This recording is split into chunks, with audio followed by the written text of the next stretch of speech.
Good morning and welcome back to my lecture for the course Partition of India in Print Media and Cinema. It is a continuation, the discussion on womanhood and motherhood. So, we would like to start today's lecture with a reference to Jawaharlal Nehru's quotation in the Discovery of India, his famous work, where he states, "Our ladies stepped up to the plate and took command of the battle. Of course, women had always existed, but suddenly there was an avalanche of them, which surprised not only the British authorities, but also their own men. Here were these ladies, higher or middle class women, living in their own homes, peasant women, working class women, wealthy women, pouring out in their tens of thousands in defiance of the official order.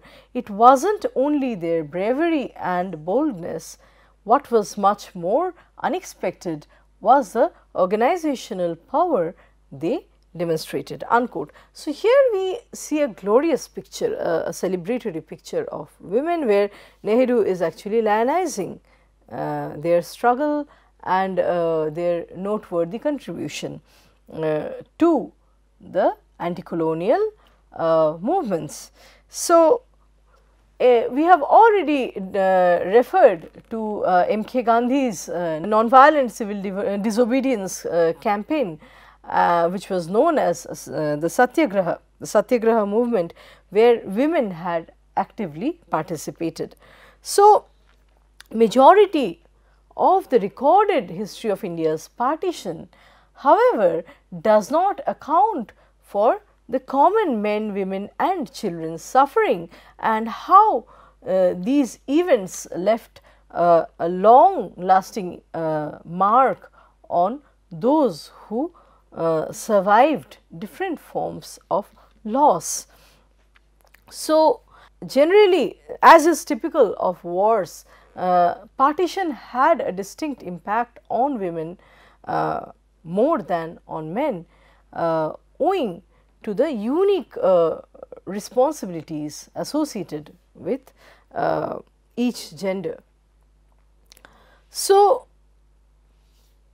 women were not in charge of their own fate during the partition riots and the aftermath. So, whether they would suicide, survive or migrate was something that their male kin had to decide for them. So, they were subjected to violence at the level of community, at the level of family and at macro levels. So, women are seen as emblems of honor on for each community, such that dishonor on the body of the woman is understood as betrayal of the community's faith, the community's culture and everything that is considered as sacred by the people. So, during the partition and even in the riots that follow till the modern day, till the turn of the century, in each and every riot, what is remarkable is that the patterns of violence are very similar. So, we see that the violence is wrought, inflicted on two places, generally two sites that are attacked. One is the religious shrine of the enemy community and then the body of the enemy community's female kin are violated. Once a woman is impregnated by a man from another community or race, she is considered as impure, and the child born under such circumstances is tainted in terms of the community's sense of purity. So, the child is considered as impure in terms of the community's sense of purity. Now, women were actually not decision makers, like Urvashi Butalia in her book The Other Side of Silence discusses how people generally like to keep silent about the missing women in their families. She talks about one such family where majority of the members had been killed during the partition and the riots that followed. So, she says, I quote, "They had made no direct mention of their sisters, two of them who had vanished at the time. Everyone in their immediate vicinity is familiar with the story. I realized there were numerous separate histories hidden in the stillness, the accounts that have always lurked on the outside of the ones that have been recounted." Unquote. So, there are histories within history. There are so many blind spots that actually need to be bypassed for a formal history to be able to shape itself in a neat manner, in a polished fashion. So, the Indias within India, the histories within history can be discovered through referring to these alternative voices, alternative memories. So, there were rampant abductions, murdering and rapes, and the family patriarchs actually would safeguard the family honor through compelling women to commit suicide. Women would be goaded to commit suicide through jumping off into wells, through touching the electric wire, and or through consuming poison. So, once a woman was violated, she was molested, she would hardly be taken back by the family, and the children born of rape were denied any fundamental rights because they were seen as unlawful and sinful. So, Nayanika Mukherjee studies the war and the sentiment of sorrow that is built differently around the male and the female war victims. So, the pain of the father or the brother of a raped woman and the pain of a martyr are shaped very differently, they are understood very differently. So, the former is, as she says, emphasized as part of the nationalist commemoration of the war. So, the female loss is localized in relational terms on the other hand. The sorrowful widow, the sorrowful mother, and the sorrowful sister. So, we understand that the losses, the sense of losses for both genders are very different. War and civil disruptions cultivate the expressive imagery of patriotic motherhood and an ever ready womb that is constantly giving birth to strong sons and supporting husbands, sending the sons and one's husband to combat zones. So, this is one question that is studied by several feminist critics of partition scholarship. They look at how women have an inspirational role. Women's loss is understood only in terms of the loss of the body. So, men can afford to lose property, men can afford to lose or win the nation, they can afford to win etch a power position in terms of territorial domination, establishing control over a territory, but women's territory is essentially their own body. So, Urvashi Butaria, Ritu Menon, Kamla Bhasin, all of these feminist critics of partition studies look at the gendered form of violence that took place during partition, where women were the synecdoche of honor for their own community and conversely a territory of annexation for their enemy. So, they became receptacle of morbid radicalism and these can be understood through extremely heinous and base acts such as tattooing or amputating of women's private parts. Sometimes they would be stripped and made to parade on public places, they would be unclothed and made to perform in holy shrines. So, penetration and disfiguring of her body was understood as this this violation, this humiliation was considered as being transferred to the entire community, right. And to add to this affliction, own family members would play the quasi murderer's role, goading them to kill themselves. Urvashi Butalia states in Gender and Nation, so I would quote her. She says that when women narrate the nation, they do so rather differently than men. In men's narratives of the nation, women are often seen as symbols of national and family honor. In women's narratives, the concerns are often different.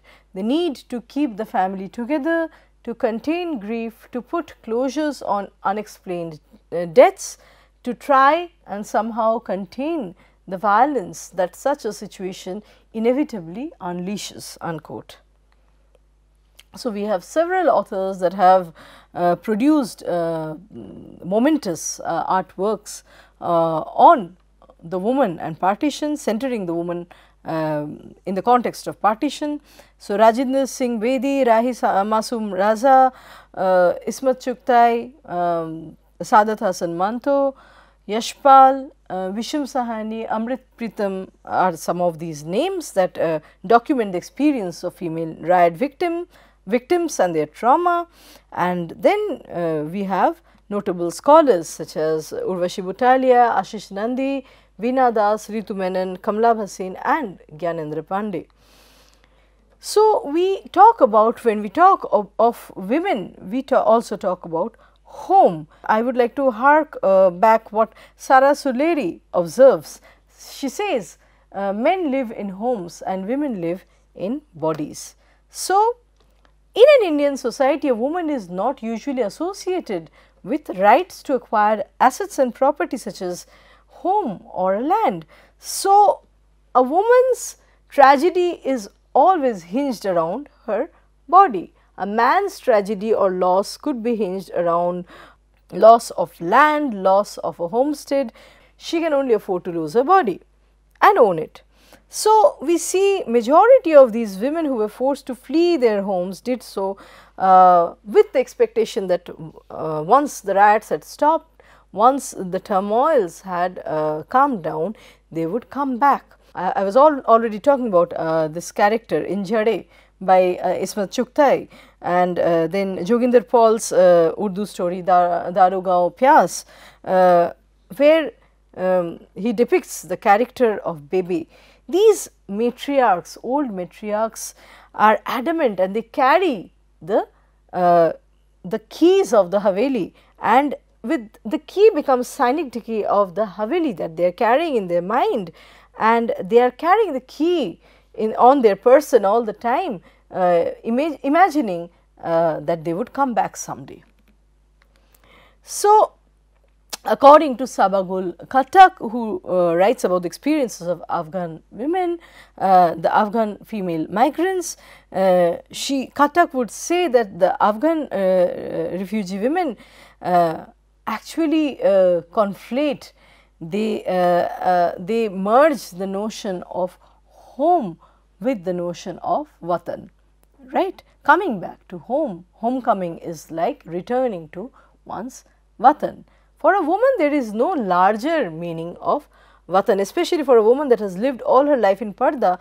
Watan and home are synonymous. Home thus denotes, with home there is a concept of belonging to a place, to a community, and so it is a way of life and a form of existence as well as a culture of thought. So, having to lose one's home actually verges on the question of identity crisis. So, the trauma of the partition drove women out of their houses, and there were these different state devised policies to bring them back through rescue operations, right. And the feminist critics actually question the nature of these policies, how far they were fair, how far were they doing any justice to the women concerned, the female victims. So, we see that Rameshwari Nehru had visited Thua Khalsa, the mythological village and the genealogy of Thua Khalsa, that is actually mentioned in reference to the Sikh women's bravery and martyrdom. So, a group of Sikh women had almost 80 or 90 women had jumped off into a well. So, the Muslims do not attack and convert them, and they had read their holy book, and they were actually encouraged to perform this act. This was seen, the suicide at that point in that circumstance was seen as a sacrosanct act. And it is actually remembered, it is once again a kind of archetypal memory. These sorts of memories are valued for their archetypal qualities, celebrated as monuments and statues. So, they are erected at the heart of nationalist sentiments. So, they are monumentalized basically. So, we see that Rameshwari Nehru, in the capacity of a social worker that is associated with Indian National Congress, visits Thua Khalsa, where the women had suicided in a well, jumping into a well, and she glorifies these pure women, and this is immediately connected with the historical performance of Johar by Queen Padmini to escape Alauddin Khilji's attacks. So, Thua Khalsa brings back the collective Punjabi memory, the pride of it becomes synonymous with the pride of a community and a race, and Thua Khalsa becomes the idyllic village site reflecting order and cleanliness. So, Damayanti Sehgal discusses the challenges that were experienced, that she experienced in rescuing women, many of whom had been rejected by their families, and some of whom had refused to go back because and they were already married to the abductors at the time they were being recovered. And some of them had given birth to children. They very well knew, they were very well aware that their families would never take them back. So, they were reluctant to, and for some it was a forced uprooting from one reality and grafting them back to their former state of existence where they would not be accepted. So, it was a kind of uprooting them from their current reality that they had come to accept and bringing them back to their former state of existence where hardly they would be accepted. So, we see many of these stories, such as the case of the character of Lajo in Rajinder Singh Bedi's short story Lajwanti, where she is not publicly punished, she is taken back by her husband Sundarlal. However, Sundarlal cannot come to accept the defiled wife that Lajo has become now. So, he treats her with a lot of honor, and thereby as the untouchable Devi, he puts her in the pedestal of the goddess, and so there is, the relation has become fake and hypocritical. It's not only glorifying the woman, but actually punishing her through pushing her away from a normal and a spontaneous existence. So, denying her a normal and spontaneous existence.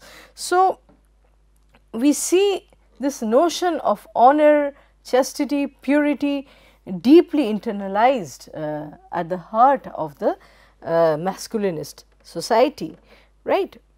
Similarly, women that joined the workforce, we have a short story by Mohan Rakesh, it is called Miss Pal. Miss Pal is locating herself heroically in a society that is dominated by the males. She is a product of a generation of female refugees that had moved out of the precincts of home. So, we have another story by Lalitambika Antarjanam, it is called A Leaf in the Storm, it's the story of a woman that has been violated multiply, and she has actually given birth. The entire story of Jyoti is about, it's about her emotional and reflective responses and monologues to the baby, the unborn child in her womb that she has conceived as a result of a gang rape. So she has both these feelings. On the one hand, the child arouses maternal feelings within her, and she wants to lay claim on the child. The child gives her a chance to live afresh, and yet the biological reality of this pregnancy reminds her of the enables the memory of the rapists. So, if we look at some of the important dates, December 6, 1947, after independence, the governments of India and Pakistan passed a formal abducted persons bill and agreed to set up cooperative recovery operations. December 15, 1949, the Constituent Assembly of India declared that 12,000 women had been recovered in India and 6,000 in Pakistan. Even in the 1990s, there were reports of women still living in the refugee camps who were either unclaimed by their families, or in some cases they refused to find or found it impossible to go back to their home. So, decisions that were imposed by the state policies on the women raised questions about their own agency and the question of the women's choice. So, when we talk about recovering women's versions, women's own stories, we should also be careful, like Anne Hargrove says, we should be careful of not crossing a threshold that actually violates the woman's sense of privacy for the sake of scholarship. So, even the most critical and sensitive scholarship are guilty of appropriating her resisting voice, the woman's resisting voice, and using it as a symbol of identity for the purpose of research, right. So, there is no question of neutral space for a survivor, for a rape survivor to return to. So, for many such women, you know, the abductor's family had become their home. They had to accept, they were incorporated in the abductor's family and given the status of respected wives and mothers. So, and it is very difficult for the survivors to speak, and how far, like Annie Hargrove asks, how far can we push them to tell about their accounts? In many cases, telling about one's past experience would reveal a male relation. It could be one's husband, one's brother-in-law, or the neighbor as a former rapist. So, or maybe the woman has been raped by someone else and then repatriated to her present family. So, all these topics generally have a lot of taboo and discomfort around them. And Veena Das Veena Das's theory on changed meanings of reproduction and childbearing during the politicization of identity groups, actually it discusses how women were impregnated by the other men, the men outside of the community, and their imperil after giving birth to the wrong child. So, abducted persons bill did not recognize marriages that had happened as a result of abduction. Children that were born of such coercive unions, forceful unions, were considered as illegitimate. So, what happens to a child born of rape? Motherhood to such a child would mark the woman herself as an outsider. So, she actually occupied a liminal position where she was neither here nor there. She was not part of any community. Like the critics say, she had no neutral place to go back to. And the state was playing and indirectly playing a paternalistic role in forcing the woman to terminate such pregnancies. One of the feminist studies points how women would be brought to Jalandhar and they would be cleansed. So, in the name of cleansing, basically they were being forced to abort the unwanted pregnancy.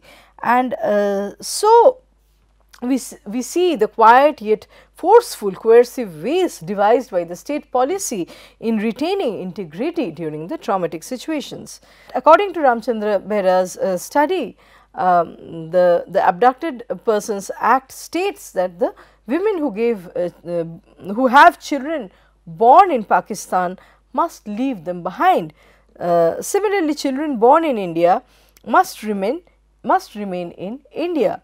So, the child's identity is being formed in continuation, or the child's identity is connected to the father, whether Hindu or Muslim.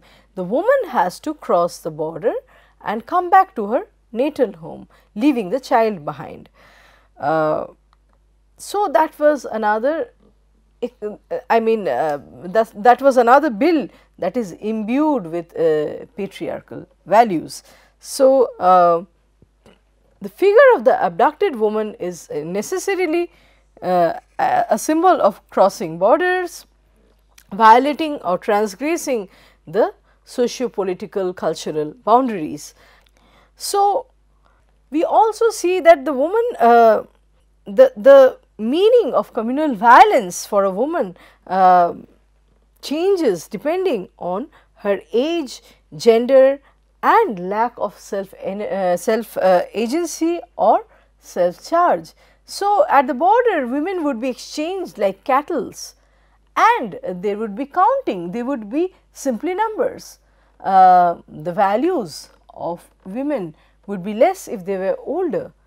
A young woman that is capable of giving birth would be considered as more valuable as a repatriated object or commodity. So, women were essentially being commoditized at the time in the decades that followed partition. Their sexual value, their values were being considered in terms of their capacity of giving birth and contributing to the nation. So, in India we have already talked about how the upper caste Hindus have always fixated around the image of the mother and the wife, and they are seen as they play a key role in safeguarding the values of the community. So, in the same way, Sherry Feldman would study that the growth of Islamization in Pakistan would lead to privatization of roles in public arena. Meaning, what we are trying to understand here is that the state policies actually, or the decisions, the policies made by a particular government, a particular regime have a lot to do with the government's perception or take on women, how they look at women's emancipation, the question of women's identities. So, if a government is orthodox, it would formulate its policies in terms of curbing the freedom of the women. In Pakistan, we would see that religion plays a paramount role in defining women's identities. So, a government shapes its image as a modern, its policies in very gendered terms, and a government's, a nation's appearance, a nation's self-imaging as a modern state is also incumbent on the identity of the woman. For example, General Ziaur Rahman's government would encourage women's visibility and their participation in the NGOs. However, General Ershad actually brought in religious values to weigh on governmental policies, such that women's public visibility was considered in Bangladesh. Women's public visibility was considered as immodest and something that leads to something that leads to surrendering to modernization. So, in immediate post-partition decades, we see that women exercised usual freedom in determining their marital partners when the national boundaries were in flux. However, with the hardening of the borders and formation of India and Pakistan, the state takes on the role of the protector, the benevolent protector and provider, where the state gets to decide the woman and the child's where the state determines where the woman and the child belongs. So, formation of Pakistan was seen as loss of India's territory, and so with great urgency what needed to be recovered was India's movable property, the women. And so, the recovery operations actually informed the subsequent shaping of policies and the process of rehabilitation. It would serve to remember that while the nation in the South Asian context is worshipped as the mother, the state or the governmental system is the father. It can be either benevolent or authoritarian depending on the position it wants to assume. So, the government offers protection to women and children. The symbol of nation takes after the image of the woman.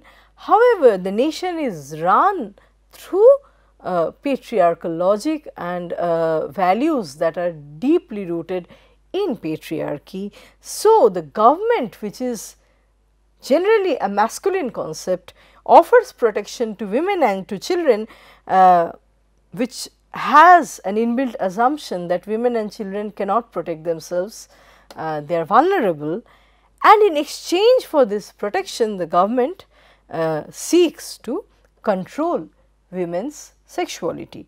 With this I would like to conclude today's lecture. Thank you.